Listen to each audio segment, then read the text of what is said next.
Hello, my name is Gareth, and I'm here to talk to you about adolescents, teenagers, and youth, a time of change. Introduction. Although the term childhood refers to anyone under the age of 18, childhood does not abruptly end when a person wakes up on their 18th birthday. Making out of childhood is a process of change with gains and losses, which takes place over several years and has no fixed end or starting point. The stage of life between childhood and adulthood, when people are not physically or socially mature, but are no longer as dependent as younger children, has been intensively scrutinized by many disciplines. In this chapter, we show that studying this period of life holistically requires integrating perspectives to see interplays between social, biological, psychological, cultural, and historical understandings. In doing so, we discuss the invention of the teenager, historical and cultural understanding of youth, young people's views of adolescence, development in brains, bodies, selves, and peers, and young people's political activism. Within this interplay of understanding are different terminologies and definitions that overlap with one and sometimes contradict these used in everyday speech. In the contemporary UK, the word teenager is perhaps the most common. But as this chapter will explore, it is a relatively recent invention. Psychologists and doctors use adolescence for the years from puberty to physical maturation, noting physical changes such as menstruation, developing bodily hair and voice breaking, and changing behaviors and identities.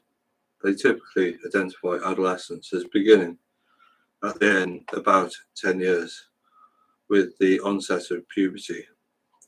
Social scientists usually prefer youth or young people to refer to those from the age of 13, focusing on the social construction of this period of transition. Of particular note is how in many countries in the 20th century, adolescence and youth became extended into the early or mid-20s, as social change led to longer education and later work, marriage and parenthood. As a result, both psychologists and social scientists identified the end of the adolescence youth at 24 and 25 years. Regardless of terminology or exact starting or ending times, adolescence involves important physical, psychological, and social changes that influence one another. It is also often characterized as quite negative terms and as a time of stress and disruption. But why is this so? For many young people, navigating their developing sense of self and identity can feel daunting. But it can also be an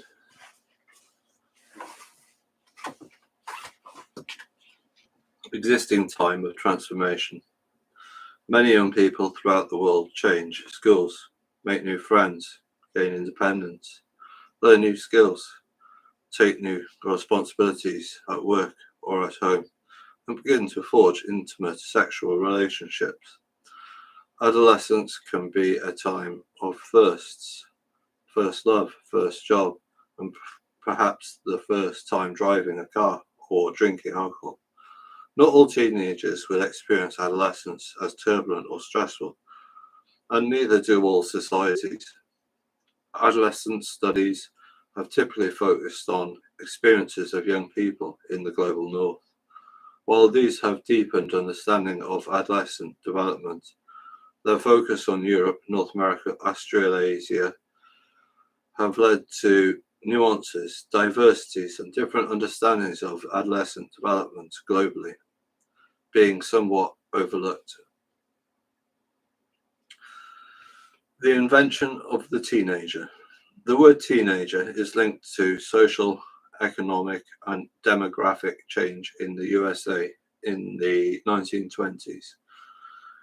Although there had long been an idea of a transitory, difficult stage of life between childhood and adulthood in European cultures, ancient Greek philosophers such as Socrates and Aristotle grumbled about teenage behaviour, while in Shakespeare, The Winter's Tale, published in 1623, an old shepherd complained, "I would there were no age between 10 and 3 and 10, 20, or that youth would sleep out the rest, for there is nothing in the between but getting wenches with child, wronging the ancestry, stealing, fighting." Yet the idea that young people formed a separate teenager category with their own culture, vocabulary, and importantly, spending power was unheard of before the 20th century. In the 1920s, this began to change. Until this point, almost all children in the USA left school at about 14, started to work and contributed their wages to their families before finding a spouse, setting up a home, and having their own children. There was little time or money for a carefree transition between childhood and adulthood. The economic depression of the late 1920s and 30s, however, meant fewer jobs were available, especially with unskilled youth, and increasing numbers of 14 to 18-year-olds stayed on in high school, learning a skill rather than face employment. In 1920, only 28% of 14 to 18-year-olds were in school in the US.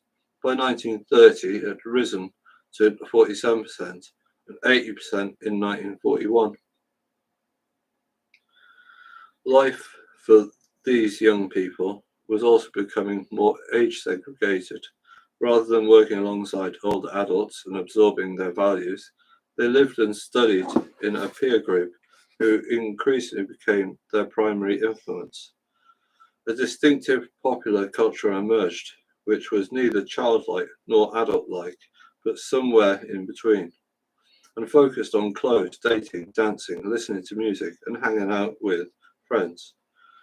Many adults looked on with this with concern or even alarm, but advertisers and marketeers, recognizing the US youth had a spending capacity of 750 million, began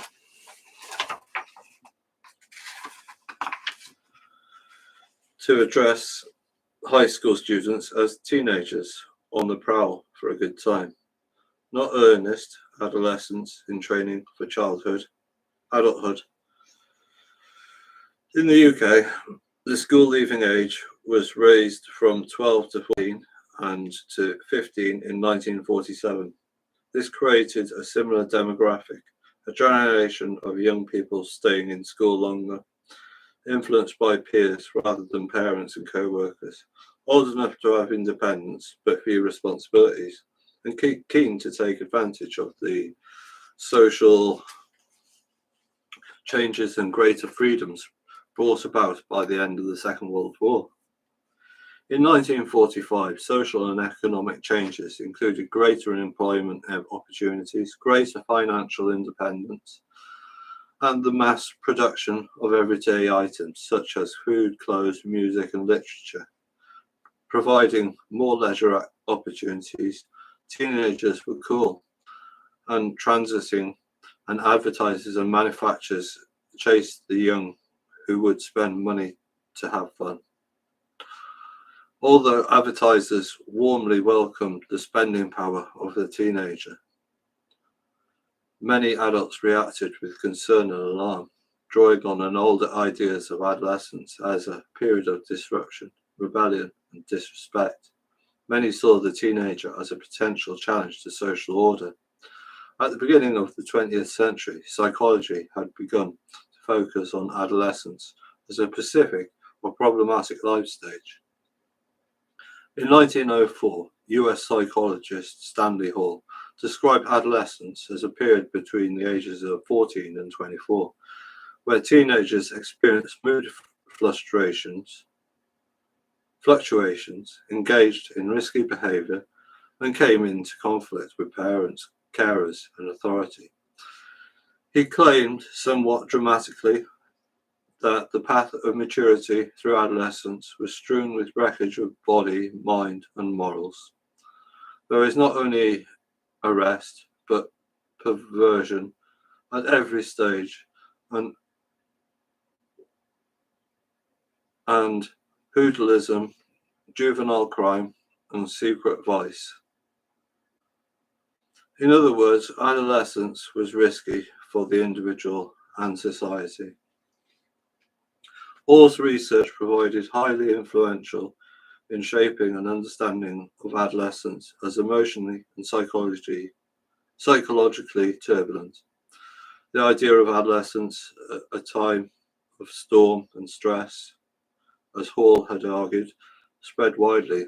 But by the 1950s, the problems of the teenage years, young people's moods, bad behaviours, and lack of respect for their parents and adults were widely accepted, and the stereotype of the teenager as impulsively, high self-conscious, irresponsible, self-obsessed, and in some cases threatening and out of control had become entrenched.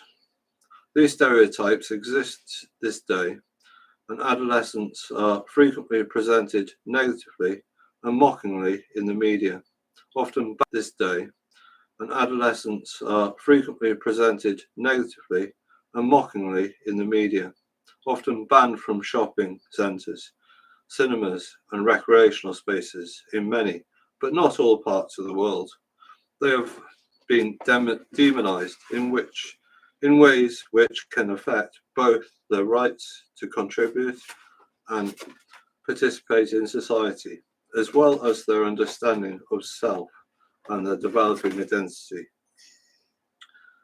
Furthermore, parenting guidance often sympathizes with the perilous and challenging of caring for an adolescent who won't get out of bed, is lazy, uncommunicative, and moody, offering guidance for parents on surviving the teenage years. At risk or at promise. In English-speaking cultures across the world, the word and concept of the teenager have been ubiquitous, even in non-English-speaking countries. The words teenager or teen are widely known and understood, so that in Japan, for example, the word shenaja has been borrowed by advertisers and in the media to describe young people's popular culture. However, other Western ideas about teenagers have not been imported, and Japanese young people are understood differently. One of the first to look at this was the US anthropologist Mary White in the 1990s. She compared experiences of being a teenager in Japan and the USA and concluded that in the US, adolescence was seen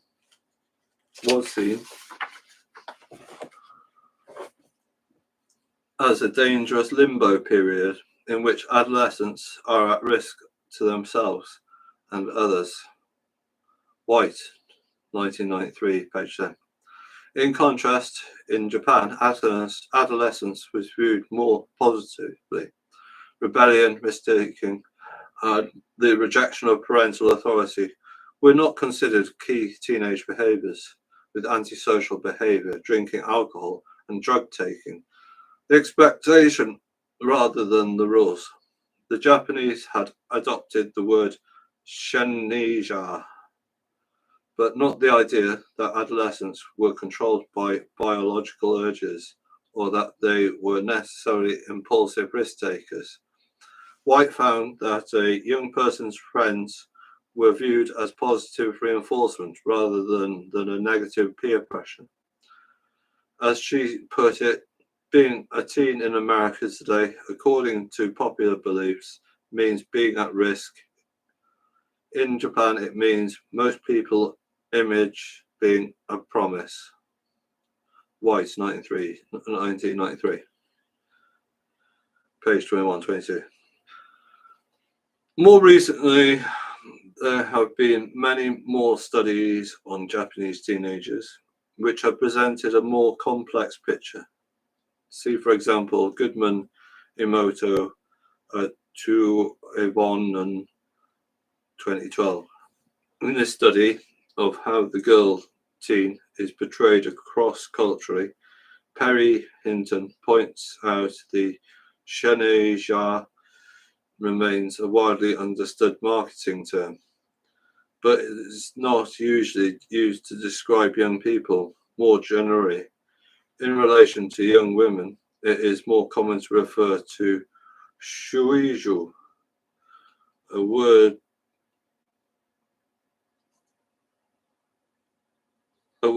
meaning a girl who is not yet a woman, but no longer a child.